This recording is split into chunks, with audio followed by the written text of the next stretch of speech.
tanya sama tubuh kita. Jadi tubuh kita ternyata rahasianya bisa ngomong. Jadi tidak ada satupun orang yang bisa bohong sama kita. Kalau kita tahu ini. Tetapi saya sering bertemu dengan orang yang gak paham ini. Wah, dia ngeles ada-adanya. Sampai ada bukti baru dia ngaku. Enggak, saya jujur kok. Bener kamu jujur, jujur. Karena dia tahu apa?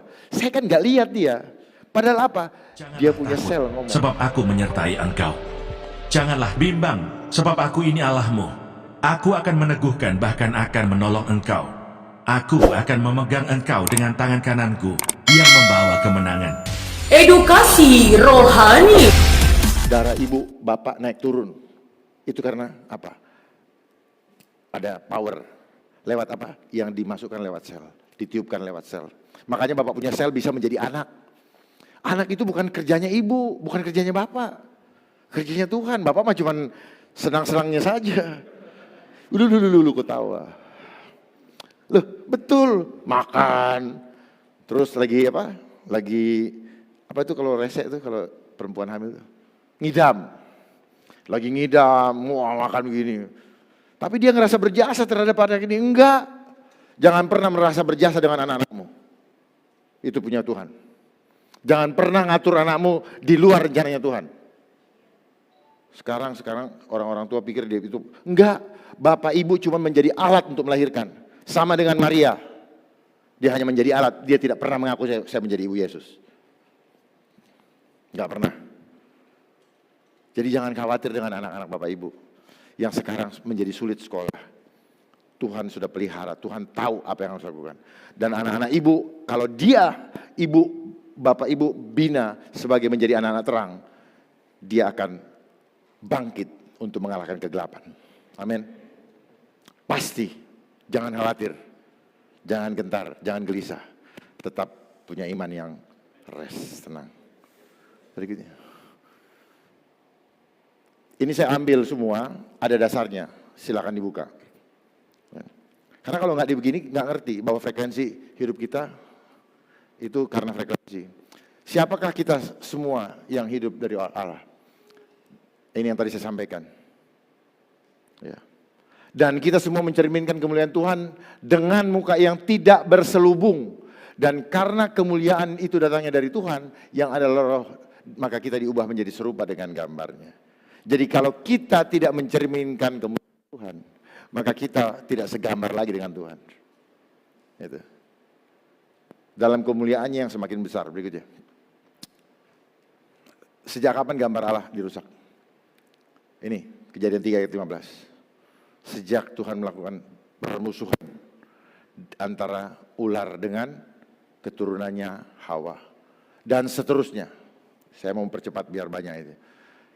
Disuruh kita apa? Meremukkan kepalamu dan engkau akan meremukkan tumitnya. Tetapi apa yang terjadi? Dunia ini justru memproses kita ditundukkan oleh dia. Sistem dunia. Karena sistem dia punya dia ternyata.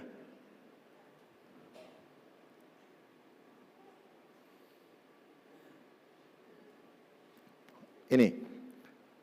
Yang saya tampilkan ini adalah apa? Bahwa kita di dunia diajar untuk pakai footnote. Jadi alam pikiran kita semua berdasarkan referensi yang ada di buku yang membuat manusia. Beda dengan firman Tuhan. Coba lihat firman Tuhan, ada footnote-nya enggak? Enggak ada. Jadi footnote satu-satunya yang boleh kita pakai hanya satu. Alkitab. Alkitab. Bukan buku-buku dunia. Jangan pernah percaya dengan buku dunia karena mereka punya motivasi. Itu yang saya bilang, motivasi, udang di balik batu. Bapak Ibu nggak tahu. Hanya satu yang bisa kita percaya. Jadi kalau ada orang bilang, kamu nggak percaya itu, maaf, itu bukan kepercayaan saya. Kepercayaan saya kepada Yesus. Amin. Tidak ada yang lain yang boleh kita percaya di dunia ini kecuali Yesus Kristus. Karena apa? Yang lain tidak tulus, hanya yang tulus dan sudah pasti terbukti hanya Tuhan Yesus. Nggak ada yang lain. Tuhan. Firman Tuhan adalah ilham dari Tuhan. Theanustos bahasa Yunaninya. Ini semua. Jadi kalau buku pakai footnote.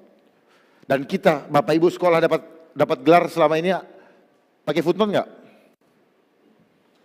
Footnote, foot kaki kan? Sementara tadi apa? Kita harus menguasai, kita taruh iblis di bawah kaki kita. Yesus sendiri sudah menunjukkan bahwa musuhnya ada di bawah tumpuan kaki. Kenapa kita bisa dikalahkan? Aku akan membawa musuh-musuhmu di bawah kakimu. Kita juga sekarang duduk di sebelah kanan Allah. Bersama-sama dengan Yesus. Di situ posisi kita. Firman-Nya ada. Jadi apa? Musuh-musuh kita. Sudah, itulah makanya firman mengatakan kita pemenang, bahkan lebih dari pemenang. Jangan kita berdoa seolah-olah kita sedang merebut kemenangan. Jangan. Tetapi kita sudah harus berdoa berdiri di atas dasar kemenangan. Amin. Kita pemenang, bahkan lebih dari pemenang. Imani itu, rest. Kita berdiri di atas pemenang. Jangan bilang, Tuhan tolong. Enggak ada.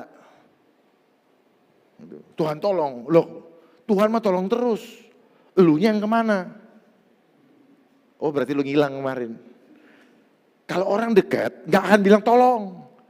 Kan nempel. Betul? Jadi kalau orang bilang tolong, lu kabur kemana kemarin lu? Dan orang hilang yang selalu minta tolong. Entah keluarganya minta tolong cariin ke polisi. Atau dianya mencari pertolongan karena gak bisa makan. Jadi seperti itu. Lanjut.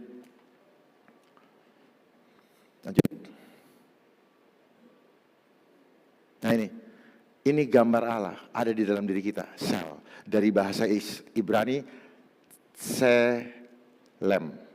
Jamaknya. Singularnya, sel. TS itu kebenaran. EL itu Elohim. Jadi gambar Allah ada di dalam diri kita masing-masing. Ini saya nggak pernah belajar, saya nggak pernah diajarin sama siapapun juga. Saya dikasih sama Tuhan untuk menyampaikan bahwa ternyata kita punya kekuatan Allah. Ini rahasia. Dunia ingin merusak sel kita. Perhatikan, banyak orang yang rusak selnya. Seperti susu rusak.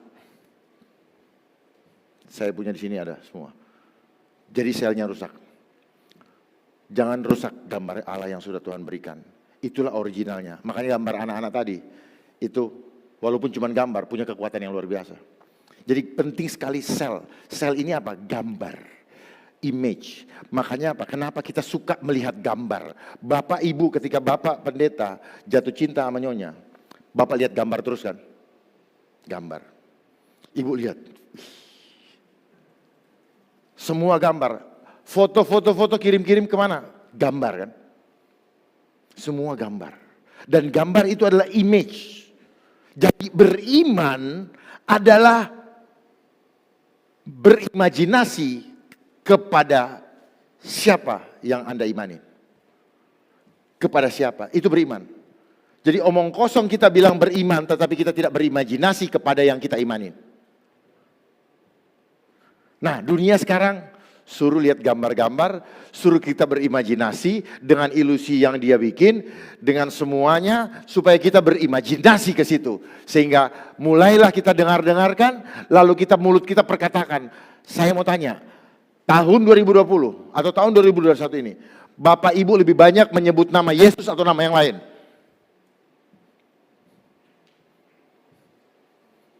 Media-media lebih senang menyebutkan nama Yesus, nama Tuhan, atau nama yang lain.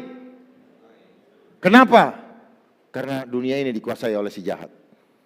Supaya Bapak Ibu memperkatakan seterus setiap hari. Di mana-mana kita diingatkan. Bukan terhadap kuasa Kristus. Tetapi ketakutan. Ketakutan sedang ditularkan di mana-mana. Tidak di mana-mana. Termasuk di tempat-tempat yang harusnya hadirat Allah hadir.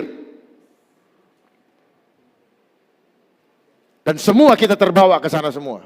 Mulai dari depan. Tanpa sadar, ini yang saya bilang permainan alam bawah sadar Pak Pendeta. Kita mulai berkompromi dengan dunia ini. Karena apa? Kita takut kehilangan dunia, bukan takut kehilangan keselamatan kekal. Saya tantang, kalau Bapak Ibu semua betul-betul cinta akan Tuhan, mulai hari ini tampakkan kemuliaan Tuhan di dalam hidup kita. Dengan muka yang tidak berselubung. Artinya apa? Tidak ketakutan. Karena ketakutan inilah satu-satunya cara iblis membunuh kita. Iblis datang sebagai pencuri, makanya kita ngeri sama pencuri. Untuk apa dia? Mencuri damai sejahtera. Dia membunuh. Membunuh apa? Fisik kita. Dia nggak bisa membunuh jiwa. Yang bisa membunuh tubuh dan jiwa hanya Tuhan Yesus. Tuhan. Dan akhirnya apa? Binasa. Membunuh, mencuri, membunuh, dan membinasakan. Lihat, banyak yang sudah meninggalkan kita sia-sia. Bukan dalam perjuangan iman. Tapi perjuangan mencari kehidupan dunia. Sia-sia itu namanya. Tapi kalau dia berjuang untuk menjadi saksi Kristus, maka upahnya besar di surga. Dia dapat mahkota kehidupan. Bukan mahkota yang seperti ditawarkan oleh dunia ini. Yang semuanya akan termakan oleh ngengat. Kita selalu ketika lagi aman, hidupku adalah Kristus. Mati adalah, masih siap untuk itu. Siap enggak? Siap enggak? Enggak siap. Kalau siap, ini yang bilang, ketika kita mengatakan siap bahwa kita memuji dan menyembah dengan segenap akal budiku, jiwa, ragaku dan sebagainya. Gitu. Cukup diam. Ada masalah senyum. Gitu. Kita sudah lama tergiling oleh dunia yang menyesatkan kita. Lanjut. Nah, ini sel kita. Ini sel kita. Ini nggak mau nyala kenapa ya? Coba biar nyala. Saya mau tunjuk. Itu lihat. Itu sel inti sel kita. Mirip nggak dengan yang suka dilihat di jalan? Mirip nggak? Karena kita nggak akan mati kalau sel kita masih sehat. Kalau sel kita utuh, nggak akan mati. Mau apapun juga kalau kekuatan iman kita. Karena yang bisa menguatkan sel kita cuma iman. Karena iman, sel ini hidup dari roh. Dan iman itu adalah roh. Makanya kita harus hidup dengan roh iman yang sama seperti siapa yang kita percaya. Amin. Roh iman, milikilah roh iman yang sama. Hidup kita karena roh. Dan untuk menghidupi roh itu, kita harus beriman. Dan caranya beriman, berimajinasi. Makanya dari awal saya sampaikan ke sini, bahwa hidup kita setiap saat itu berimajinasi. Bapak Ibu duduk di situ berimajinasi. Saya berdiri di sini juga berimajinasi. Itu artinya apa? Kita diajak masuk ke dalam alam roh.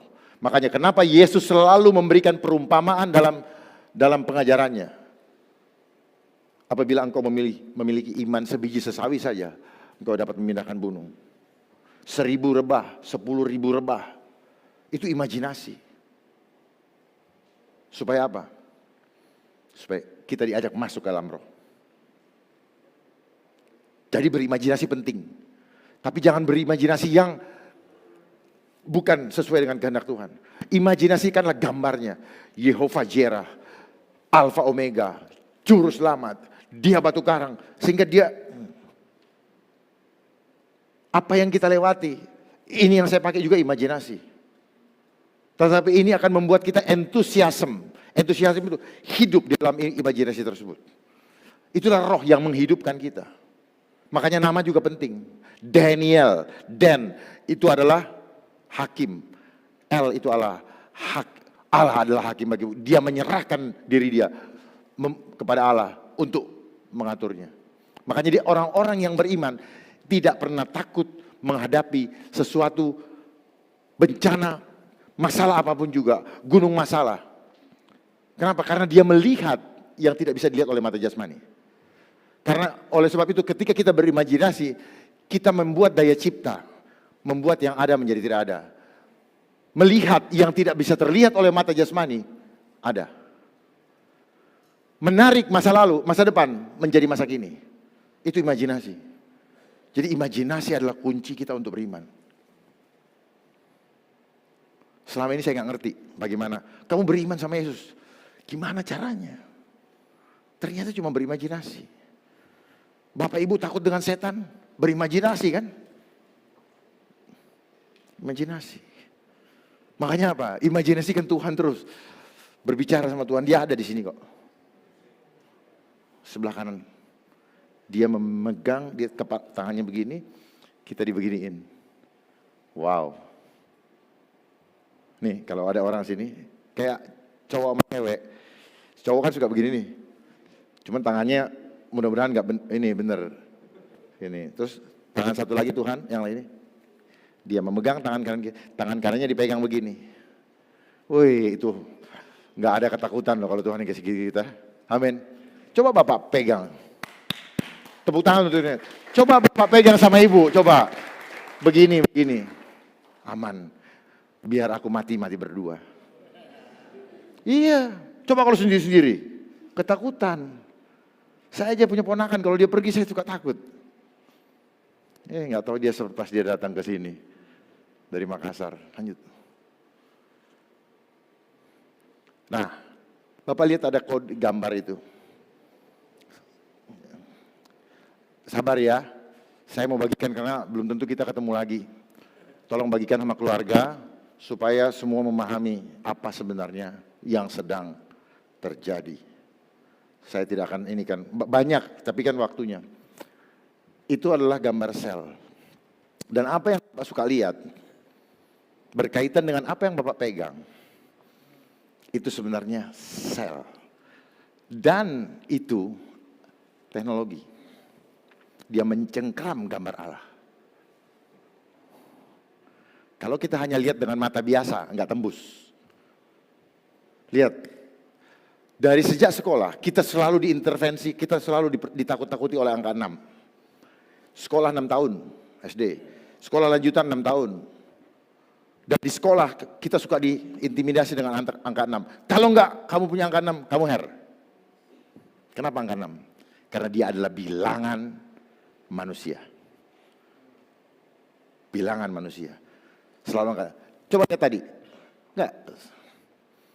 Yang tadi. Supaya Bapak lihat ada 6-nya enggak di situ.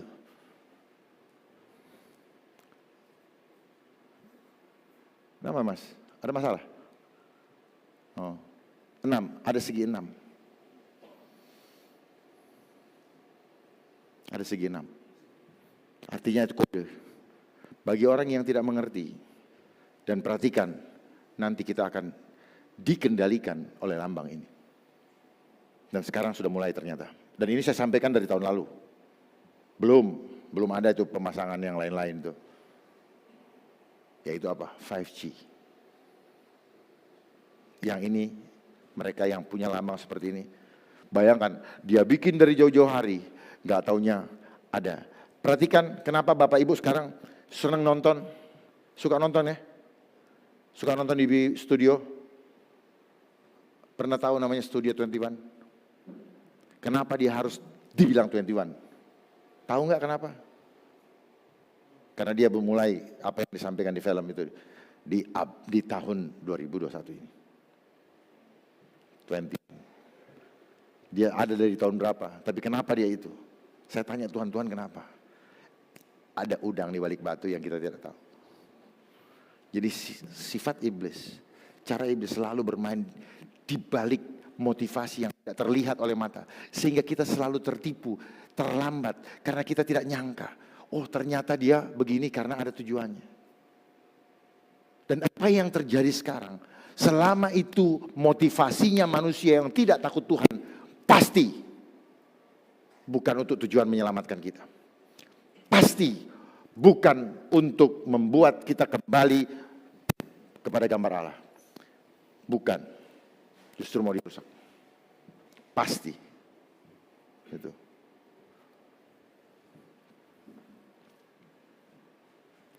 Ini tele. Tele itu apa? Menular, menjalar. Tetapi ini dipakai di dalam istilah telekomunikasi. Jadi sesuatu yang jauh ditularkan, menjalar. Saya belajar di Pak David itu. Ditularkan, menjalar. Ternyata apa? Diimplementasikan dalam bentuk teknologi. Makanya apa? Bapak Ibu suka forward, Ya kan? Terus kemudian gara-gara di forward ketakutannya kita ketularan. Itu yang berbahaya sebenarnya, bukan yang lain-lain. Dan frekuensi itu tadi berkaitan dengan roh, makanya Allah tidak memberikan roh ketakutan. Jadi ketakutan yang ditularkan, yang diinikan, itulah yang membuat banyak kita binasa. Karena kita tidak tahu, tidak percaya terhadap Yesus yang sudah bangkit dari antara orang mati, yang adalah Tuhan, yang adalah penyelamat kita. Makanya ketakutan. Mari kita bangkitkan kembali keberanian ini. Kembalikan kita, karena gambar Allah tidak pernah takut. Tidak pernah takut, boleh dibuktikan. Sampai menghadapi kematian pun. Cuman dia bilang, kalau kehendakmu yang jadi, bukan kehendakmu. Sekiranya kau ambil cawan ini, tapi kehendakmu yang terjadi. Nah itu yang harus keluar selalu dari mulut kita. Bukan kehendak kita. Tetapi karena kehendak kita, kita coba mempertahankan nyawa kita dengan caranya logika kita. Padahal apa? Protokol Tuhan adalah di Kisah Rasul 4 ayat 12. Dan keselamatan hanya ada di dalam apa? Yesus. Itu protokol anak-anak terang. Hanya ada di dalam Yesus. Belajar lihat mata saya. Karena ini memancarkan kemuliaan Tuhan. Bukan saya mengatakan itu. Belajar melihat. Kenapa? Mata itu menunjukkan apa? Bagaimana rohnya. Perhatikan, kalau kita berhadapan dengan orang matanya tunduk, rohnya kita tundukkan. Dan orang itu jadi tunduk. Kita main frekuensi. Itu roh. Bapak ibu berantem di rumah. Ibunya bilang, kenapa ini suami gue ya? Gak enak, ada sesuatu. Tapi dia gak tahu, gak bisa ngomong. Kenapa? Itu rohnya bapaknya ngomong sama ibunya. Lapor ke arah sana. Ini kok roh ini gak bisa bohong. Jadi kalau misalnya bapak bohong, dia menyampaikan ke situ, ada sinyalnya. Something wrong terjadi di luar. Cuman karena dunia mengajarkan kita untuk bermunafik ria, karena apa? Selama tidak ketahuan boleh bohong. Benar, serius. Roh ini berbicara. Dan itu dipakai di dalam teknologi cyber yang saya pelajari. Makanya, come on.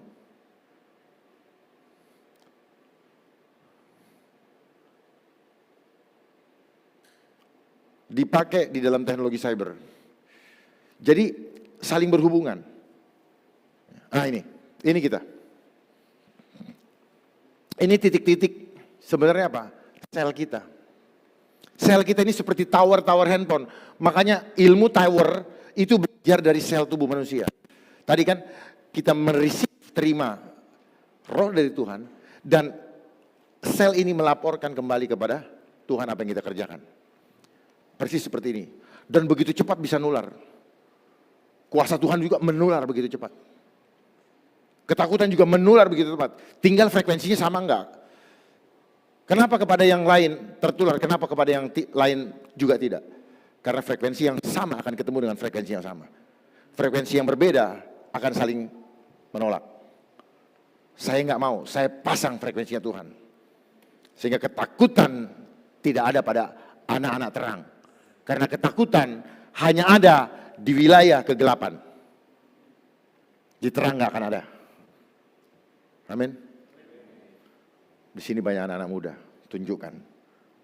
Karena mumpung umur masih kuat fisiknya, manfaatkan. Jangan nanti bilang udah tua. Nah, sekarang banyak orang-orang yang sedang diciptakan seperti orang seperti orang stroke. Karena orang stroke seperti itu sudah sulit untuk beribadah. Secara frekuensi dia udah putus. Secara frekuensi dia tidak ada hambatan. Sehingga sulit untuk ngurus dirinya udah sulit. Jangan kita seperti sekarang hidup ini, tapi kita kayak orang seperti itu. Ngerti maksud saya? Ini analog saja. Karena apa? Orang-orang yang sudah demikian, ini ada korslet. Ya, sistem tubuhnya korslet. Sehingga apa? Berbeda. Nah, kita mau dibikin seperti itu, tapi kita tidak merasa bahwa kita sudah seperti itu. Gitu. Kita tidak merasa. Karena kalau kita merasa, kita berontak. Dan kalau kita merasa, begitu tanya sama sebelahnya, lu ngerasain kayak gini ya? Enggak, ya sama gue juga. Oh berarti saya nggak aneh. Makanya dia bermain masif. Semua dibikin sama. Supaya apa? Tidak merasa aneh, berada di keramaian. Justru orang-orang yang berjalan di jalan Tuhan, karena tidak sama, tidak seragam dengan dunia ini, dia yang bilang dia orang gila. Itu permainannya, hoax. Hoax juga permainan mereka. Orang yang benar dibilang hoax. Orang yang karena banyaknya, keroyokannya, dia yang dianggap benar. Kenapa? Media menggiring, itu yang benar. Saya begitu tahu rahasia itu. Dan mereka menyiapkan fact checker untuk apa? Untuk membuat seolah-olah dialah Tuhannya yang menentukan kebenaran itu. Bukan, kebenaran hanya ada di firman Tuhan. Apapun yang mau menyampaikan, saya tetap berpegang. Kebenaran hanya ada dalam firman Tuhan. Dan kita semua sekarang belajar, mana datanya? Ribut-ribut di media sosial. Mana datanya segala macam. Memangnya ada data, mana rohmu? Datanya mana? Rohmu ada datanya. Hal-hal yang roh yang tidak kelihatan kau minta tertulis. Yang tertulis itu sejarah yang sudah lewat, nggak up to date. Mana datanya kok bisa Daniel berani masuk ke kandang singa? Kalau bicara data, bener nggak masuk ke sana bisa hidup kembali?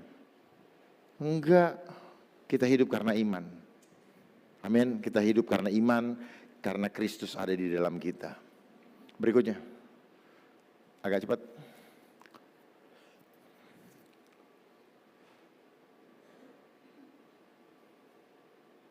Nah ini, masa hidup kita tadi.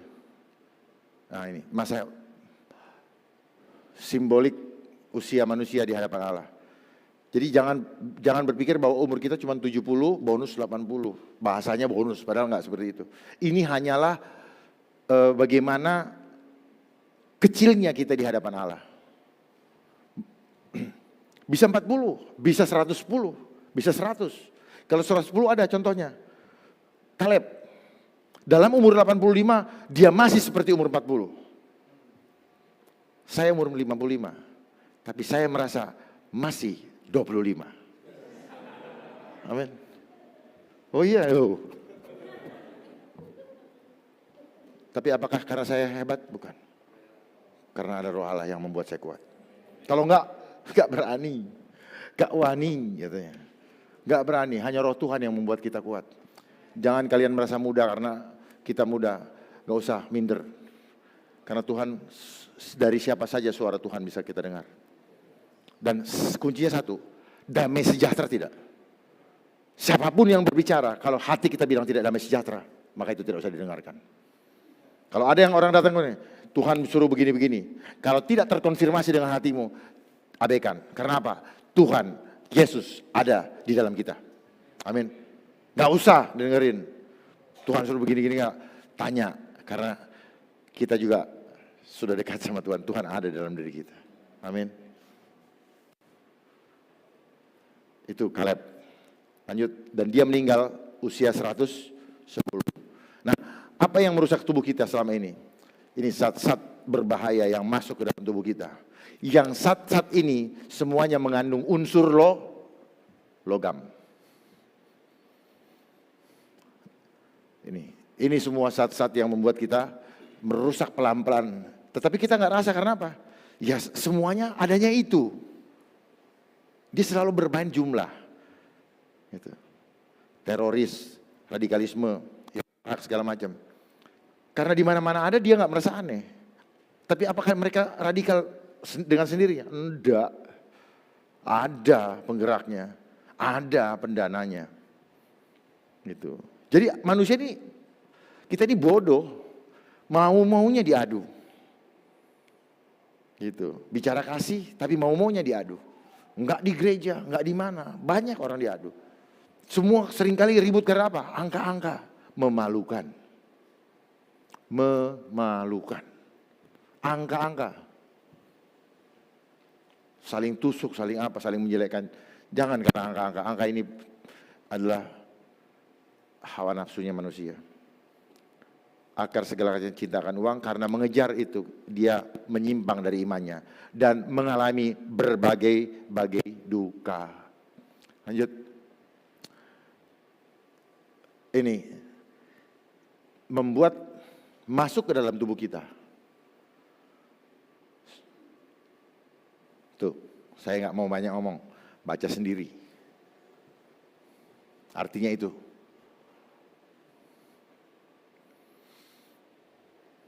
Ya, ini perkembangannya. Supaya mengerti bahwa ilmu yang dipelajari itu ada yang mengintervensi dan tujuannya adalah jahat. Seperti yang sedang Bapak Ibu rasakan akhir-akhir ini. Dan tujuannya merusak gambar Allah. Kalau kita ingin tetap bersama-sama dengan Kristus, pertahankan gambar Allah. Kalau tidak, tampias. Dan itu akan merusak organ-organ tubuh kita. Kita pikir memang ini enggak. Semua ada prosesnya, tidak tiba-tiba rusak. Gradual, secara bertahap. Semakin sering kita mengkonsumsi, semakin kita dibikin rusak. Dan dia rusak ketajaman pendengaran kita akan isi hati Tuhan. Itu sel. Seperti tadi radio. Dia rusak ini. Kalau ini ada, oh Tuhan, aku lapar. Tuhan kenyangkan. Tuhan, aku butuh kasih karunia-Mu. Tuhan berikan. Tetapi sekarang, benar enggak ya Tuhan kasih saya ya? Benar enggak ya? Kita dibikin anxiety, kita dibikin cemas, kita dibikin tidak percaya, kita dibikin khawatir, kita dibikin semua. Dengan apa? Dengan permainan gelombang. Karena apa? Transfer gelombangnya di dalam tubuh kita sudah ada. Yang berupa zat-zat besi tadi. Makanya kebanyakan zat besi, orang hamil makan kerang yang ada timbalnya dari laut, karena laut udah kotor segala macam, itu merusak janin, merusak perkembangannya. Orang jadi otis dan sebagainya. Banyak orang otis bukan karena bawaan, bukan, tetapi karena itu. Setelah keluar dari kandungan ibu, itulah yang kita terima dari Tuhan. Setelah itu tetap dia sempurna, tetap dia mulia. Tetapi kemudian dirusak. Kita berpikir bahwa dia rusak memang dari sononya. Istilahnya apa namanya itu? Gagal pabrik, apa namanya? Kalau mobil tuh gagal apa namanya itu? Nah itu tidak pernah ada ciptaan Tuhan yang gagal. Tapi kalau bentuknya berbeda, Tuhan mau menunjukkan bahwa aku berkuasa atas segala sesuatu. Amin. Di sini kita tidak boleh membilang saya sempurna, yang tidak. Semuanya sempurna dan mulia di mata Tuhan. Kalau kita tidak memahami ini, maka kita tidak akan pernah menjadi orang-orang adil. Maka kita tidak akan pernah bisa menjadi orang-orang yang menjalankan kasih Tuhan dengan sempurna. Karena kita sudah membedakan. Ih kamu sana. Dia orang ini, dia orang penting dan sebagainya. Semua penting di mata Tuhan. Berikutnya. Jadi kerusakan organ itu berpengaruh terhadap psikologi. Sekarang dibikin takut. Saya pastikan organ Bapak Ibu, terutama ginjal, lever, rusak. Biar Pak Gembala. Sekarang saya mau mulai praktekkan, Pak Gembala naik ke atas. Badannya besar. Tapi apakah betul organnya masih bagus? Karena organ ini yang membuat frekuensi kita masih nyambung sama Tuhan enggak? Makanya kan kalau orang sakit, itu dirusak frekuensinya sebenarnya. Orang sakit itu tetapi karena banyak uang bisa ke Singapura. Yang nggak punya uang, ya terkapar. Apalagi yang nggak ngerti, itu karena dirusak berproses. Badannya besar, ya, kencang ya. Saya mau tes. Ini apa yang saya lakukan metode dari Harvard Medical School yang disebut dengan kinesiologi. Ya. Dari Profesor Robert Lovett. Kalau yang tanya referensinya mana? Badannya besar ya. Metodenya apa? Tanya sama tubuh kita. Jadi tubuh kita ternyata rahasianya bisa ngomong. Jadi tidak ada satupun orang yang bisa bohong sama kita. Kalau kita tahu ini. Tetapi saya sering bertemu dengan orang yang gak paham ini. Wah dia ngeles ada-adanya. Sampai ada bukti baru dia ngaku. Enggak, saya jujur kok. Bener kamu jujur, jujur. Karena dia tahu apa? Saya kan nggak lihat dia. Padahal apa? Dia punya sel ngomong. Jadi bapak, ibu jangan lagi berbohong sama istri. Istri jangan berbohong sama suami. Kalau masih ada uang, bilang masih ada uang. Karena apa? Tidak ada yang sembunyi di mata Tuhan. Karena ada perwakilan Tuhan. Sel, gambar Allah ada dalam diri kita. Ya, saya tanya ini tubuh. Kencang Pak ya. Saya mau lihat tubuhnya masih kuat nggak? Saya cek paru-parunya. Kuat. Saya cek kekuatan di otaknya. Kuat. Saya cek jantungnya. Jantung sini. Yang kencang Pak. Badan segede gini. Ini real, bukan magic, bukan. Ya, kencang. Enggak pakai tenaga saya. Ya. Itu jantungnya melemah. Bapak jangan paksa terus kelihatan gede dari luar. Nanti seperti bintang-bintang yang berguguran yang nge-gym. Kenapa? Organnya nggak support lagi kekuatannya, ya. Harus dibenerin dulu, kencang ya. Ya, sekarang saya mau cek levernya. Udah dikenceng-kencengin. Ini levernya di sini. Coba. Tuh, nggak bisa. Sekarang saya tes ginjalnya. Bapak ini gembala, tapi gampang marah.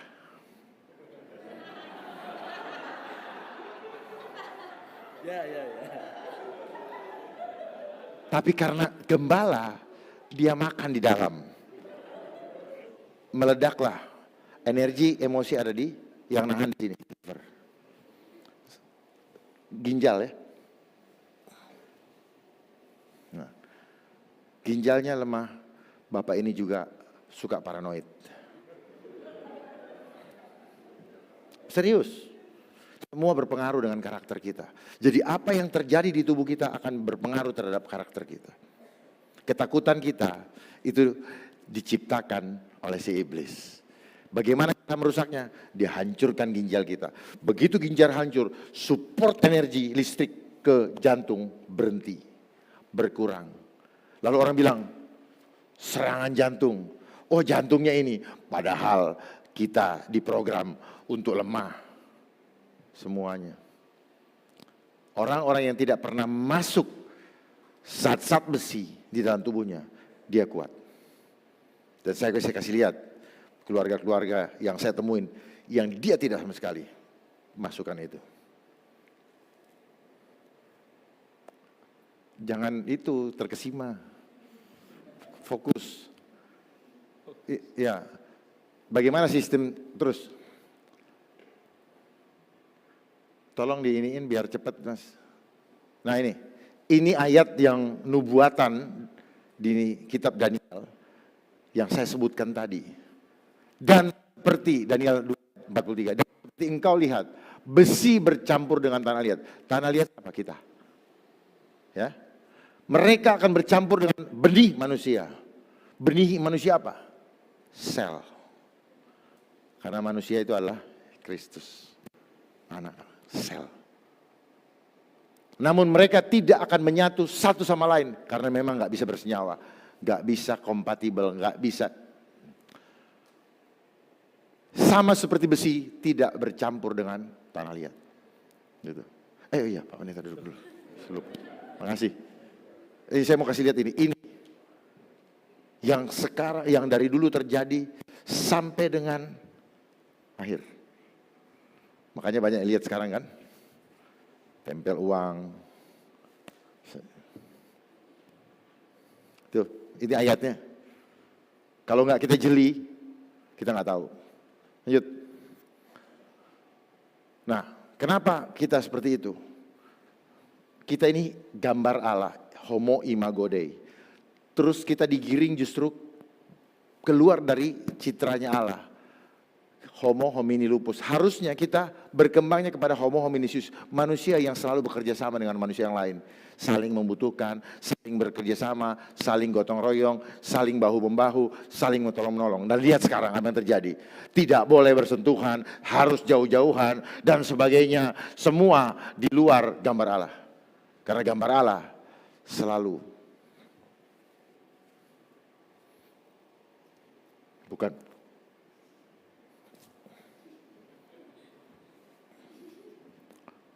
Gambar Allah. Coba sekarang, begitu gayanya kita foto, pang, nggak tahu kita sedang diprogram. Kenapa? Kebiasaan itu. Pola pikir menghasilkan kebiasaan, perilaku. Perilaku akan menghasilkan kebiasaan dan kebiasaan akan menghasilkan karakter dan karakter akan menghasilkan budaya. Itu yang lagi diprogram. Akhirnya apa? Terjadilah yang disebut dengan new sampai dia mau ganti Yesus. New Yesus. Wow. Dengan apa? Dengan ya pikirin sendirilah. Sedih kalau bicara gitu. Tapi kalau kita ngomong dipelintir. Mereka juga lagi nonton, biarin aja. Ya. Anak Tuhan Yesus tidak pernah gentar. Kalau gentar, mundur. Tentang patung Liberty, Wahyu 17 ayat 11. Sudah ada. Lalu datanglah seorang dari ketujuh malaikat yang membawa ketujuh cawan itu dan berkata kepadaku, mari di sini, ke sini, aku akan menunjukkan kepadamu putusan yang atas pelacur besar yang duduk di tempat yang banyak air. Tuh. Sudah ada nubuatannya. Berikutnya, saya cuma mau kasih tahu aja, nanti dibuka sendiri. Tentang United Nation, Wahyu 17 ayat 18. Dan perempuan yang telah kau lihat itu adalah kota besar, yaitu New York, yang memerintah atas raja-raja di bumi. Sudah ada. Lanjut.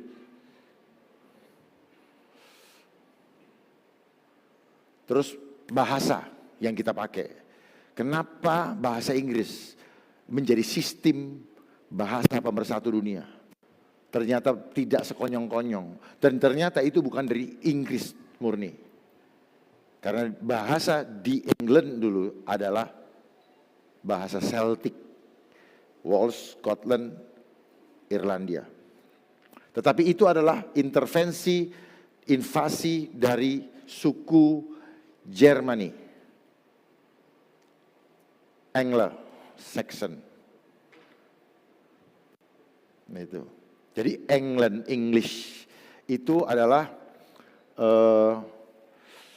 bahasa yang dibawa oleh orang Jerman yang menetap di Inggris.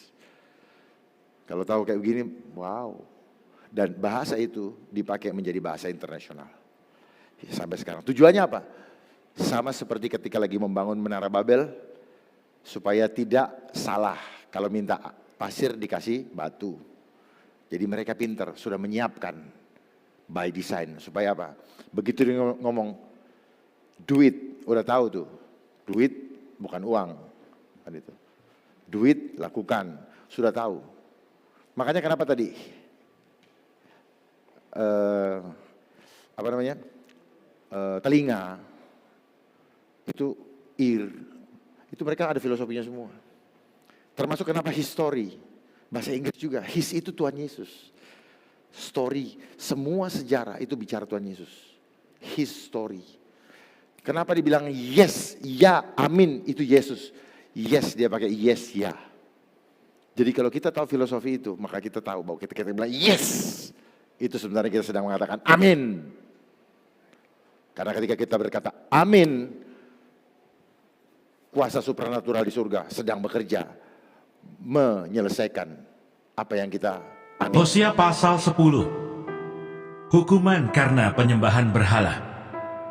Israel adalah pohon anggur yang riap tumbuhnya, yang menghasilkan buah. Makin banyak buahnya, makin banyak dibuatnya mesbah-mesbah. Makin baik tanahnya, makin baik dibuatnya tugu-tugu berhala. Hati mereka licik. Sekarang mereka harus menanggung akibat kesalahannya. Dia akan menghancurkan mesbah-mesbah mereka, akan meruntuhkan tugu-tugu berhala mereka. Sungguh, sekarang mereka berkata, kita tidak mempunyai raja lagi, sebab kita tidak takut kepada Tuhan. Apakah yang dapat dilakukan raja bagi kita? Mereka membual, mengangkat sumpah dusta, mengikat perjanjian, sehingga tumbuh hukum seperti pohon upas di alur-alur ladang. Penduduk Samaria gentar mengenai anak lembu Bet-awen. Sungguh, rakyatnya akan berkabung oleh karenanya, dan imam-imamnya akan meratap oleh karenanya. Oleh sebab kemuliaannya telah beralih daripadanya. Anak lembu itu sendiri akan dibawa ke Asyur sebagai persembahan kepada Raja Agung. Efraim akan menanggung malu, Israel akan mendapat malu karena rancangannya. Samaria akan dihancurkan, rajanya seperti sepotong ranting yang terapung di air. Bukit-bukit pengorbanan awen, yakni dosa Israel, akan dimusnahkan. Semak duri dan rumput duri akan tumbuh di atas mesbah-mesbahnya. Dan mereka akan berkata kepada gunung-gunung, timbunilah kami, dan kepada bukit-bukit, runtuhlah menimpa kami. Tuhan kecewa terhadap Efraim. Sejak hari Gibea, engkau telah berdosa, hai Israel. Di sana mereka bangkit melawan. Tidakkah perang melawan orang-orang curang akan mencapai mereka di Gibea? Aku telah datang untuk menghajar mereka. Bangsa-bangsa akan berkumpul melawan mereka apabila mereka dihajar karena salahnya yang berganda. Efraim dahulu seekor anak lembu yang terlatih, yang suka mengirik, dan aku ini menyayangi tengguknya yang elok. Aku memasang Efraim, Yehuda harus membacak, Yakub harus menyisir tanah baginya sendiri. Menaburlah bagimu sesuai dengan keadilan, menuailah menurut kasih setia. Bukalah bagimu tanah baru, sebab sudah waktunya untuk mencari Tuhan, sampai Ia datang dan menghujani kamu dengan keadilan. Kamu telah membaca kefasikan, telah menuai kecurangan, telah memakan buah kebohongan. Oleh karena engkau telah mengandalkan diri pada keretamu, pada banyaknya pahlawan-pahlawanmu, maka keriuhan perang akan timbul di antara bangsamu, dan segala kubumu akan dihancurkan. Seperti Salman menghancurkan Bet Arbel pada hari pertempuran, ibu beserta anak-anak diremukkan. Demikianlah akan kulakukan kepadamu, hai kaum Israel, oleh karena dahsyatnya kejahatanmu. Pada waktu fajar akan dilenyapkan sama sekali Raja Israel. Hosea pasal 11. Kasih Tuhan mengalahkan kedegilan orang Israel. Ketika Israel masih muda, kukasihi dia, dan dari Mesir kupanggil anakku itu. Makin kupanggil mereka, makin pergi mereka itu dari hadapanku. Mereka mempersembahkan korban kepada para Baal, dan membakar korban kepada patung-patung. Padahal akulah yang mengajar Efraim berjalan, dan mengangkat mereka di tanganku. Tetapi mereka tidak mau insaf, bahwa aku menyembuhkan mereka. Aku menarik mereka dengan tali kesetiaan, dengan ikatan kasih. Bagi mereka, aku seperti orang yang mengangkat kuk dari tulang rahang mereka. Aku membungkuk kepada mereka untuk memberi mereka makan. Mereka harus kembali ke tanah Mesir, dan Asyur akan menjadi raja mereka, sebab mereka menolak untuk bertobat. Pedang akan mengamuk di kota-kota mereka, akan memusnahkan palang-palang pintu mereka, dan akan memakan mereka di benteng-benteng mereka. Umatku betah dalam membelakangi aku. Mereka memanggil kepada Baal dan berhenti meninggikan namaku. Masakan aku membiarkan engkau, hai Efraim, menyerahkan engkau, hai Israel? Masakan aku membiarkan engkau seperti Atma, membuat engkau seperti Seboim? Hatiku berbalik dalam diriku, belas kasihanku bangkit serentak. Aku tidak akan melaksanakan murkaku yang bernyala-nyala itu, tidak akan membinasakan Efraim kembali, sebab aku ini Allah dan bukan manusia, yang kudus di tengah-tengahmu, dan aku tidak datang untuk menghanguskan. Mereka akan mengikuti Tuhan. Ia akan mengaum seperti singa. Sungguh, ia akan mengaum. Maka anak-anak akan datang dengan gemetar dari barat, seperti burung dengan gemetar datang dari Mesir, dan seperti merpati dari tanah Asyur. Lalu aku akan menempatkan mereka lagi di rumah-rumah mereka. Demikianlah firman Tuhan. Hosea pasal 12. Efraim dan Yakub bapa leluhurnya. Dengan kebohongan aku telah dikepung oleh Efraim, dengan tipu oleh kaum Israel. Sedang Yehuda menghilang dari dekat Allah, dari dekat yang Maha Kudus yang setia. Efraim menjaga angin dan mengejar angin timur sehari suntuk, memperbanyak dusta dan pemusnahan. Mereka mengadakan perjanjian dengan Asyur, dan membawa minyak kepada Mesir. Tuhan mempunyai perbantahan dengan Yehuda.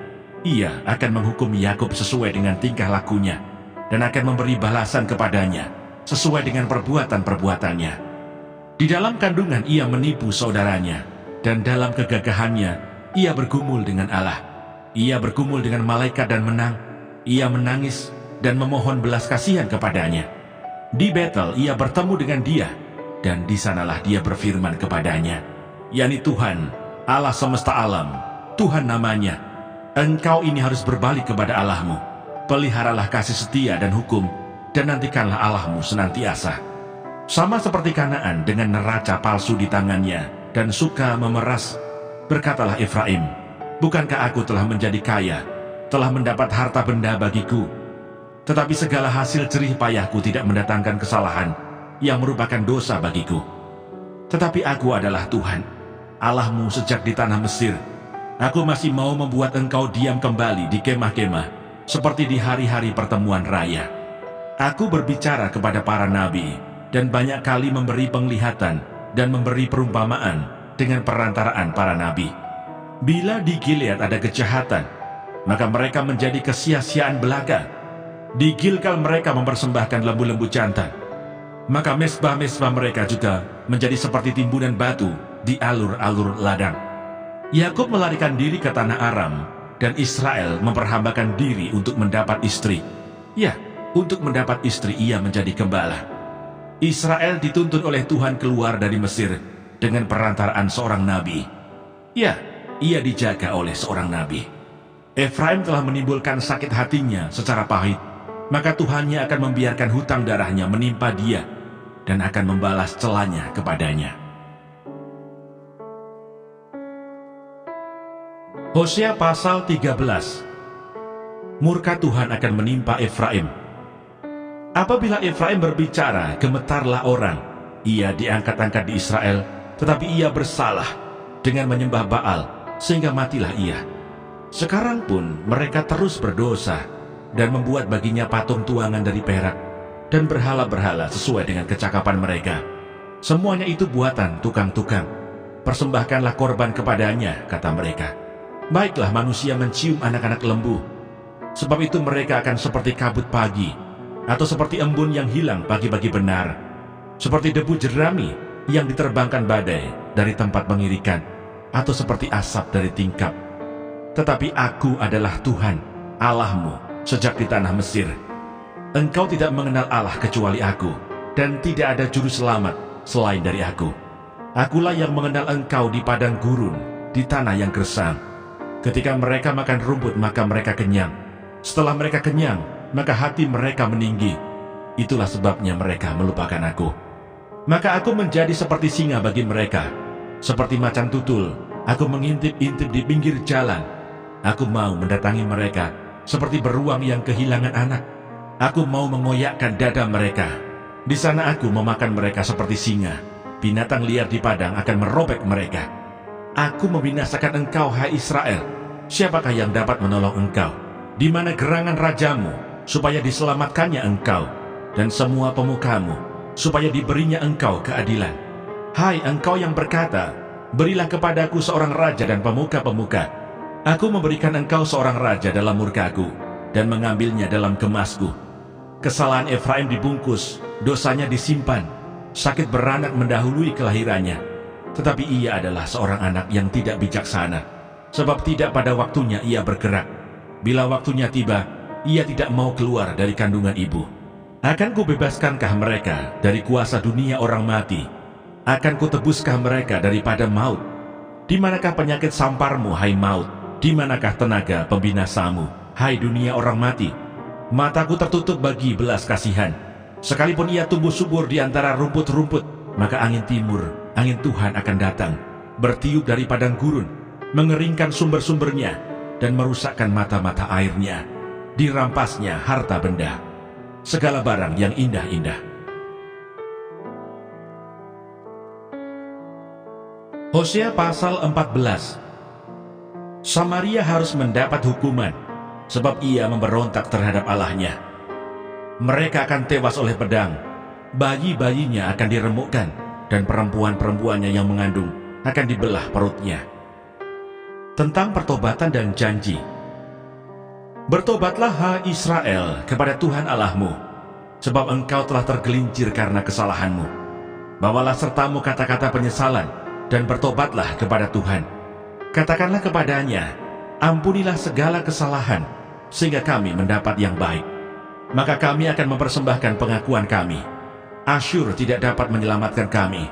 Kami tidak mau mengendarai kuda, dan kami tidak akan berkata lagi, ya Allah kami, kepada buatan tangan kami, karena engkau menyayangi anak yatim. Aku akan memulihkan mereka dari penyelewengan. Aku akan mengasihi mereka dengan sukarela, sebab murkaku telah surut daripada mereka. Aku akan seperti embun bagi Israel, maka ia akan berbunga seperti bunga bakung, dan akan menjulurkan akar-akarnya seperti pohon hawar. Ranting-rantingnya akan merambak, semaraknya akan seperti pohon zaitun, dan berbau harum seperti yang di Libanon. Mereka akan kembali dan diam dalam naunganku, takut, sebab aku menyertai engkau. Janganlah bimbang, sebab aku ini Allahmu. Aku akan meneguhkan, bahkan akan menolong engkau. Aku akan memegang engkau dengan tangan kananku yang membawa kemenangan. Edukasi rohani.